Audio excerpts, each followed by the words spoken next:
ಉಪೇಂದ್ರ ಅವ್ರ ಬುಕ್ಗಳನ್ನು ಓದ್ತೀರಾ? ನಾನು ಓದ್ತೀರಾ? ಸೊ ನಾನು ಒಂದಷ್ಟು ಹೆಸರುಗಳು ಹೇಳ್ತೀನಿ. ಇವ್ರ ಬಗ್ಗೆ ಒಂದು ಬುಕ್ ಬರೆದ್ರೆ ಏನ್ ಟೈಟಲ್ ಕೊಡ್ಬೋದು? ಯಾಕಂದ್ರೆ ಟೈಟಲ್ ಕೊಡೋದ್ರಲ್ಲಿ ನೀವಂತ ಮಾಸ್ಟರ್ ಇದ್ದೀರಾ. ಸೊ ಸ್ಪೆಷಾಲಿಟಿ ಹಂಗಲ್ಲ, ಸಡನ್ ನೀವು ಕೇಳಿದ್ರೆ ನಾನು ಅದೆಲ್ಲ ಯೋಚನೆ ಮಾಡಿ ಹೇಳ್ಬೇಕು. ಆಕ್ಚುಲಿ ಒಂದು 10 ಸೆಕೆಂಡ್ ಟೈಮ್ ತಗೊಳ್ಳಿ. ಸಿಂಪಲ್ ಆಗಿರೋ ಹೆಸರುಗಳು. ಗಣೇಶ್, ಗೋಲ್ಡನ್ ಸ್ಟಾರ್ ಗಣೇಶ್ ಅವ್ರ ಬಗ್ಗೆ ಒಂದು ಬುಕ್ ಬರೆದ್ರೆ ಆ ಬುಕ್ಕಿಗೆ ಏನ್ ಟೈಟಲ್ ಇಡ್ಬೋದು? ಗೋಲ್ಡನ್ ಸ್ಟಾರ್ ಅಂತಾನೆ ಇಡ್ತೀನಿ. ಗೋಲ್ಡನ್ ಸ್ಟಾರ್ ಇದೆಯಲ್ಲ ಅಲ್ಲೇ ಹೆಸರು, ಅವರೇ. ನೀವು ಮತ್ತೆಲ್ಲ ಟೈಟಲ್ಗಳು ಹೇಳ್ಕೊಂಡು ಹೋಗ್ಬಾರ್ದು.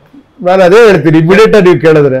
ಫಾರ್ ಎಕ್ಸಾಂಪಲ್ ಶಿವಣ್ಣ ಅಂದ್ರೆ ಡ್ಯಾನ್ಸ್ ಮಾಡೋದು ಹೇಗೆ ಅಂದ್ರೆ ಅವ್ರ ಬಗ್ಗೆ ಬರೆದಾಗ ಅವ್ರದೊಂದು ಸ್ಪೆಷಾಲಿಟಿ ಆ ಥರದ್ದು ಇದು ಮಾಡ್ಬೋದು. ಹ್ಯಾಟ್ರಿಕ್ ಹೀರೋ ಶಿವಣ್ಣಗಿನ್ನ ಒಂದು ಟೈಟ್ಲ್ ಬೇಕಾ? ಅವ್ರದ್ದು ಎಲ್ಲ ಟೈಟ್ಲ್ ಅವರೇ. ಗೊತ್ತಿತ್ತು ಹಿಂಗೆ ಅಮಾರಿಸ್ತೀರಾ ಅಂತ. ಕ್ರೇಜಿ ಸ್ಟಾರ್ ರವಿಚಂದ್ರನ್, ನಾನು ಆಲ್ರೆಡಿ ಕ್ರೇಜಿ ಸ್ಟಾರ್ ಹೇಳಿದ್ದೀನಿ.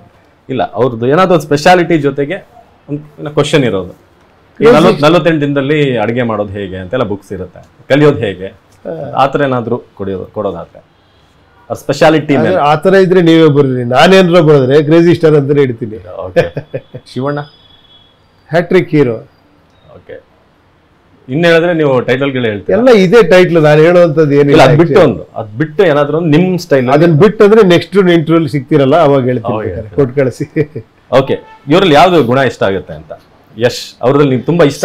ಹಂಗಲ್ಲ, ಹೇಳ್ತೀನಿ ಕೇಳಿ. ನಮ್ಗೆ ಅದು ಮತ್ತೆ ಮುಖಸ್ತುತಿ ಆಗತ್ತೆ ಇಲ್ಲಿ ಹೇಳ್ತು ಕೂತ್ಕೊಳ್ಳೋದು. ಆಕ್ಚುಲಿ ಖಂಡಿತ ಎಲ್ಲ ಜನ ಇಷ್ಟಪಡೋರು ದೊಡ್ಡ ಸ್ಟಾರ್ ಆಗಿದ್ದಾರೆ ಅಂದ್ರೆ ಅವ್ರ ಪರಿಶ್ರಮ, ಅವ್ರ ಟ್ಯಾಲೆಂಟ್, ಅದರಿಂದನೇ ಅಷ್ಟೇ ದೊಡ್ಡ ಸ್ಟಾರ್ ಆಗಿದ್ದಾರೆ. That shows actually what they are. Actually ನನ್ನ ಒಪಿನಿಯನ್ ಬಿಟ್ಬಿಡಿ. Even I am also like fans ಅಷ್ಟೇ. ನಾನು ಫ್ಯಾನ್ ತರನೇ ಅವ್ರಿಗೆಲ್ಲ. ನಾನು ಎಂಜಾಯ್ ಮಾಡ್ಬೇಕಲ್ಲ ಸಿನಿಮಾ ನೋಡಿ, ನಾನು ಇಷ್ಟಪಡ್ತೀನಿ ಅವನ್ನೆಲ್ಲ ನೋಡಿ. ಬಟ್ ಒಂದ್ ಸ್ಟ್ರೈಕ್ ಆಗಿರುತ್ತಲ್ಲ ಇವ್ರು ನೋಡಿದಾಗ, ಇವರಲ್ಲಿ ಒಂದು ಛಲ ಇದೆ ಮೇಲ್ ಬರ್ಬೇಕು ಅಂತ, ಆತರ ಏನಾದ್ರು? ಹಂಗಲ್ಲ, ಜನಕ್ಕೆ ಗೊತ್ತಾಗಿದೆ. ನಾನು ಹೇಳೋಂಥದ್ದು ಏನಿಲ್ಲ. ಯಾರ್ಯಾರಲ್ಲಿ ಏನಿದೆ ಅನ್ನೋದು ನಾನು ಹೇಳಿ ಗೊತ್ತಾಗೋದ್ ಬೇಕಾಗಿಲ್ಲ, ಜನಕ್ಕೆ ಗೊತ್ತಾಗಿದೆ. ಓಕೆ, ಇನ್ನು ವಿಷ್ಣುವರ್ಧನ್ ಅವರಿಂದ, ಯಾಕಂದ್ರೆ ಅವ್ರದ್ದು ನಾಳೆ ಹುಟ್ಟುಹಬ್ಬ ಇರೋದ್ರಿಂದ ಅದು ನನ್ನ ಅದೃಷ್ಟ ನಿಜವಾಗ್ಲೂ. ಆ ಒಂದಿನ ನಾನು ಅವ್ರ ಜೊತೆ ಬರ್ತ್ಡೇ ಶೇರ್ ಮಾಡ್ಕೊಂತೀನಿ. ಪ್ರತಿ ವರ್ಷ ಬಂದಾಗಲೂ ಕೂಡ ಯಾವಾಗ್ಲೂ ಶ್ರುತಿ ಅವ್ರದ್ದು, ವಿಷ್ಣು ಸರ್ದು, ನಮ್ದು ಯಾವಾಗ್ಲೂ ಬರ್ತಾ ಇರ್ತೇವೆ ಇದ್ರಲ್ಲೆಲ್ಲ. ಓಕೆ, ನೀವು ಮೀಟ್ ಆದಾಗ ಯಾವತ್ತ ಮಾತಾಡಿದ್ರಿ? ಅಲ್ಲ, ತುಂಬಾ ಸತಿ ನಾನು ಹೇಳಿದೆ ಸರ್, ಒಂದ್ಸತಿ ನಿಮ್ ಜೊತೆ ಕೇಕ್ ಕತ್ತರಿಸ್ಬೇಕಂತ ಆಸೆ ಸರ್ ನನಗೆ ಅಂತ. ನಾವು ಎಲ್ಲಿದ್ರು ನೀವು ನನ್ನ ನೆನ್ಸ್ಕೊಂಡ್ರೆ ನಾನು ನಿಮ್ ಜೊತೆಲಿ ಇದ್ದೀನಿ ಅಂತಲ್ವಾ ಅಂದ್ರು. ಓಕೆ, ಕೊನೆಯದಾಗಿ ಉಪೇಂದ್ರ ಅವರ ಹುಟ್ಟುಹಬ್ಬದ ಸಂದರ್ಭದಲ್ಲಿ ನಿಮ್ಮ ಫ್ಯಾನ್ಸ್ಗೆ ಆಲ್ರೆಡಿ ನಿಮ್ಮ ಸ್ಟೈಲಲ್ಲೇ ಏನು ಹೇಳ್ತೀರಾ? ಯಾಕಂದ್ರೆ ದೂರದಿಂದ ಬರ್ತಾ ಇರ್ತಾರೆ ನಿಮ್ಗೆ ಮೀಟ್ ಮಾಡಬೇಕು ಅಂತ. ಎಲ್ರಿಗೂ ಕೂಡ ಮೀಟ್ ಮಾಡೋಕ್ಕೆ ಸಾಧ್ಯ ಆಗಲ್ಲ.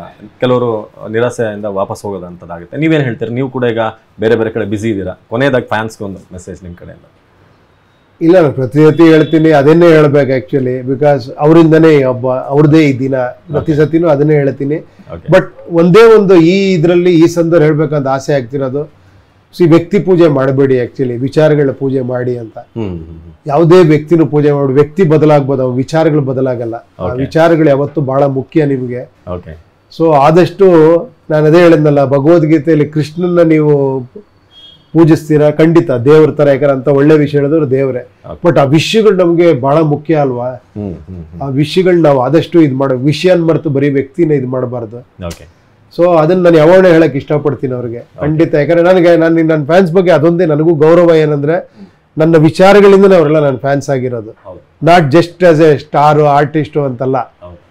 ಅದು ನನಗೂ ಗೊತ್ತು. ನೀವು ಹೇಳಿದ್ರೆ ತುಂಬಾ ಜನ ಅದನ್ನೇ ಹೇಳಿದ್ರೆ actually they talk about my scripts, dialogues ಅಥವಾ ಏನೋ ವಿಚಾರಗಳು. ಅದೇ ಒಂದು ಖುಷಿ ಅಷ್ಟೇ. ಅದಕ್ಕೆ ನನ್ನ ಫ್ಯಾನ್ಸ್ ಬಗ್ಗೆ ನನಗೆ ತುಂಬಾ ಗೌರವ ಇದೆ. ಅವರೆಲ್ಲ ವಿಚಾರಗಳ ಫ್ಯಾನ್ಸು, ಬುದ್ಧಿವಂತರು ಫ್ಯಾನ್ಸ್. ಆಕ್ಚುಲಿ ನನಗೆ ಅದ್ರ ಬಗ್ಗೆ ತುಂಬಾ ಹೆಮ್ಮೆ ಇದೆ. Okay, thank you so much Upendra. ಮತ್ತೊಮ್ಮೆ ಹುಟ್ಟುಹಬ್ಬದ ಶುಭಾಶಯ. Thank you very much. So ಇದಾಗಿತ್ತು ರಿಯಲ್ ಸ್ಟಾರ್ ಉಪೇಂದ್ರ ಅವರ ಮಾತು. ಹುಟ್ಟುಹಬ್ಬದ ಸಂದರ್ಭದಲ್ಲಿ ಒಂದಷ್ಟು ವಿಚಾರಗಳನ್ನು ಹಂಚಿಕೊಂಡು ನಿರಂತರ ಸುದ್ದಿಗಾಗಿ ನೋಡ್ತಾ ಇರಿ TV9.